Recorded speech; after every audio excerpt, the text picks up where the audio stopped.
If you invested in Stablefund and you're not too sure what's going on, which key dates should you know about? When is V2 coming on, or when are you ever going to get your refund? And what in the world is SFUSD? We're all going to take a look at that. But first, let's take a look at when is V2 supposed to come and when are people supposed to get their refunds back. So here it says refunds will start being paid out the 15th of December around the launch of V2. So that is literally in 4 days from now. They're supposed to be starting to pay out the rewards once again. December 15th is that day. And then they also say that December 15th is going to be the launch of V2. So they're going to be launching V2 and they're also going to be starting back up with these refunds. And I'm not too sure exactly how that's going to work and how long it's going to take. They've kind of been saying it's going to take 2 weeks, but that was back all the way from early parts of November. I know most of us probably haven't had their refunds yet, but essentially they should be starting back up December 15th. Now, if we take a look at those of you who want to go ahead and roll over into V2 or participate in V2 Stablefund and go that route, well, if we take a look at what's happening for you, you are basically going to go ahead and lock your funds for 63 days or 9 weeks or about 2.5 months. Now, this is going to give you a 1% reward that's going to be paid out every single day, including the weekends, but you can only collect your rewards once a week. So this is a bit different there. You're only going to be able to collect it once a week, and you can choose to either collect or compound your rewards at the end of the week, and rewards will be available every Monday for you to pull out. Now, here it kind of goes ahead and gives you the example of the locked funds, all of that. They also incentivize people to roll over to V2 because they were giving you 20% more of your original deposit. Where is that 20% coming from? I have no idea. It's just basically them trying to incentivize people to stay into Stablefund and lock their money up for 9 weeks. Now, they do also say that trades will be live recorded and shared twice a week on Tuesdays and Thursdays. So that's interesting. Again, we're going to have to kind of wait and see how that plays out. And hopefully they are able to make this sustainable. We're just going to have to wait and see. And they also have audits by both Certic and Truth Seekers, which we will take a look at. Now, the whole thing about this is that rewards are actually going to be given out in their new stablecoin, which is called SFUSD, which is going to be pegged to the US dollar, which essentially means that one SFUSD is going to be worth $1 if it maintains the peg. Now that brings me to their new website. SFUSD is the world's first stablecoin native to the Polygon chain, which is going to pay you 1% daily. Now, to me, that is obviously a red flag. They're guaranteeing you a 1% daily reward or 30% per month, no matter what happens in the crypto space, no matter what happens in the economics of the world. It's basically always going to be paying you out 30%. So to me, obviously a major red flag.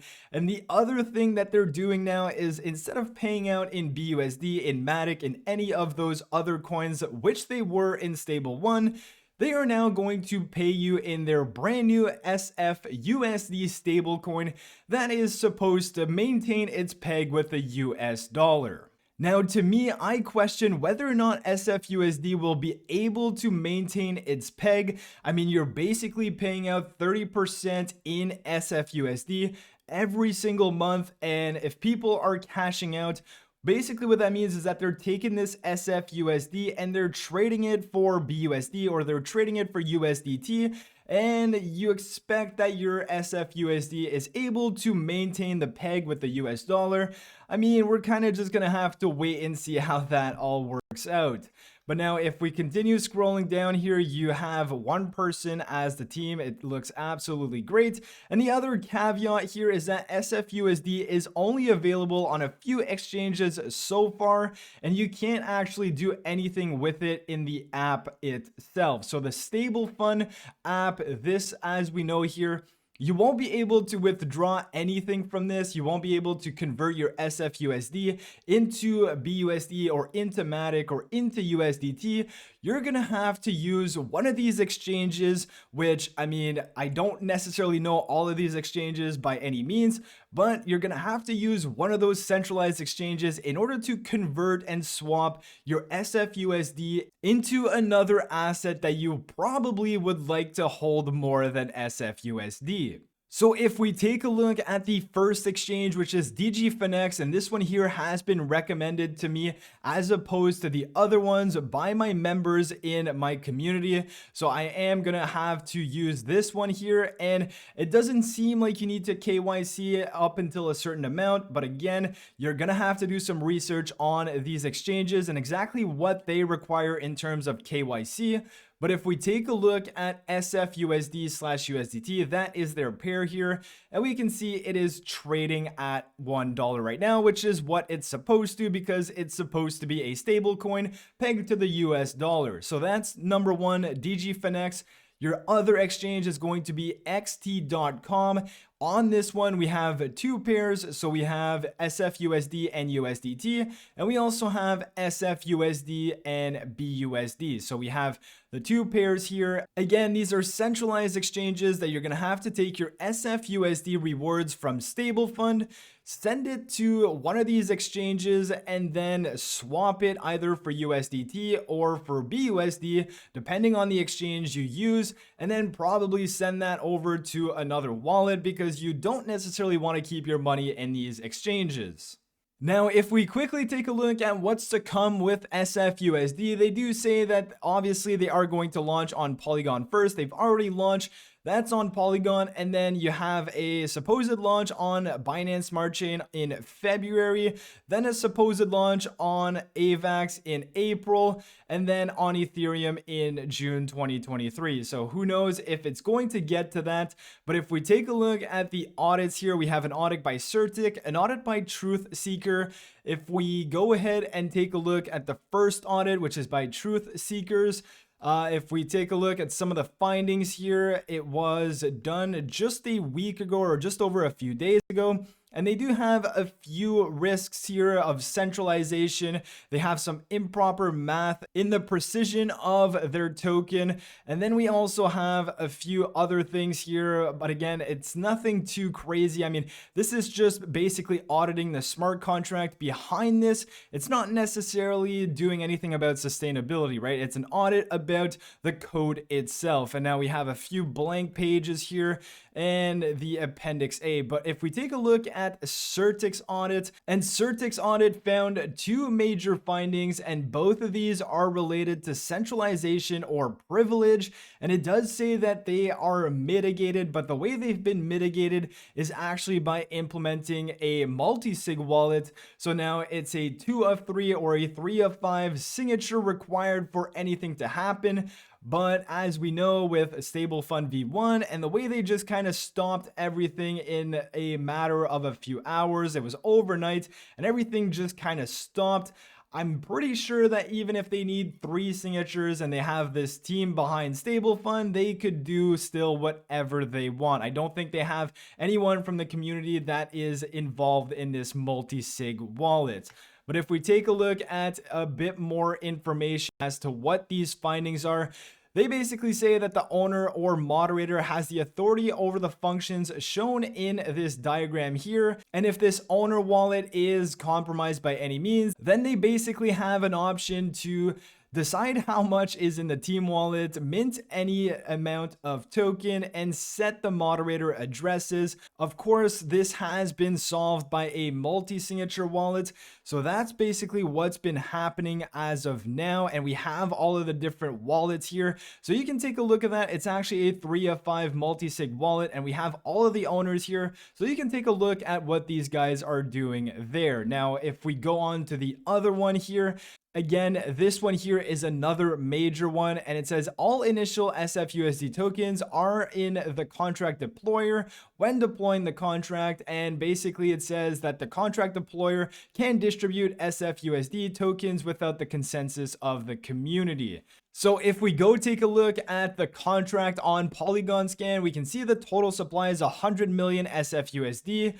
I'm not too sure if they have that liquidity. Again, it's kind of just an arbitrary number in my opinion, but they have 100 million SFUSD, which basically means it's 100 million market cap. Do they have 100 million to back that up as liquidity? Not too sure, but all that to say is we can see the different allocations here, and from that Certic audit, we kind of see that this wallet initially had 100 million tokens, and they have been distributing that to these other wallets as well. So we kind of have an idea that maybe this one here is going to be the reward wallet, where they're going to be giving out that 1% in SFUSD to all of the holders, and that's basically what's going to happen. We have these hot wallets which people are buying into this exchange or selling from these exchanges, and that's everything you can see there. Now, SFUSD is also listed on CoinGecko, and if we take a look at this page, it's showing us $1. And then if you take a look at the 24-hour volume, it's 2.3 million. And now they've actually posted that in their Discord saying, wow, there's so much volume happening on SFUSD. If you take a look down here, you can see the different exchanges and where the volume is coming from. And if we take a look, about more than 500,000 on DGFinex, and then we have about 1.7 million on the xt.com exchange. Now, keep in mind, this is 24-hour volume. So if we just go back to the contract on Polygon Scan and we go take a look at exactly what's happening, well, the first thing, if we just look at the transfers, there's only 58 addresses, so 58 people hold SFUSD right now. And if we take a look at the transactions and we kind of summarize all of these, you don't see any big transactions. And where you're going to see the big transactions is when the initial supply is actually being sent to the hot wallet of either exchange, which is obviously going to show up as the volume. I'm just trying to find a transaction here where you have these crazy amounts. And if we take a look at some of these transactions, you have about 500,000 tokens going to the hot wallet of the xt.com exchange. You have another one coming here, and I don't know if they're just adding these volumes up in the 24-hour volume, because again, there's only 58 holders of the SFUSD token. And if we go to the holders tab, well, we kind of see that the number one holder has about 8,000 SFUSD, and I don't think that accounts for the entire 2.3 million in terms of 24-hour volume that we see here. So maybe wait a couple days to see how this 24-hour volume kind of trends before you can make a decision whether or not there's a lot of people buying it or not. Now, last but not least, they were supposed to come out with a credit card or debit card for SFUSD for people to have access to their SFUSD and basically be able to buy stuff with their money. But now that kind of fell through. Their provider for the card backed out. So now they're looking at other alternatives, and who knows if it's ever going to happen. Now, the question I'm going to leave you on is SFUSD is a brand new stablecoin pegged to the US dollar, but the rewards of staking SFUSD is also given in SFUSD. So in order to actually make money and to convert that SFUSD into another asset that you can then use and actually have a safe asset, because I don't think SFUSD is safe, you need to swap it for either USDC, BUSD, or whatever the case may be. So as rewards grow and as people get more and more rewards, it essentially means that there's going to be more and more sell pressure on SFUSD. Now, is SFUSD going to maintain peg with the US dollar, or because of the sell pressure and potentially a sort of bank run as people remove their money from SFUSD into other assets, Is it going to maintain peg or is it going to depeg? That's the question I'm going to leave you guys on. Let me know your thoughts in the comment section below. But with all of that being said, your refunds or your V2 enrollment should be starting December 15th. I am still waiting for my refund. I am probably not touching this with a 10-foot pole, as you guys may have gotten that vibe from this video. But with all of that out of the way, if you've enjoyed, smash the like button. Let me know your thoughts down in the comment section below. And if you're new to the channel, make sure you subscribe, and I'll catch you guys in my next video. Peace.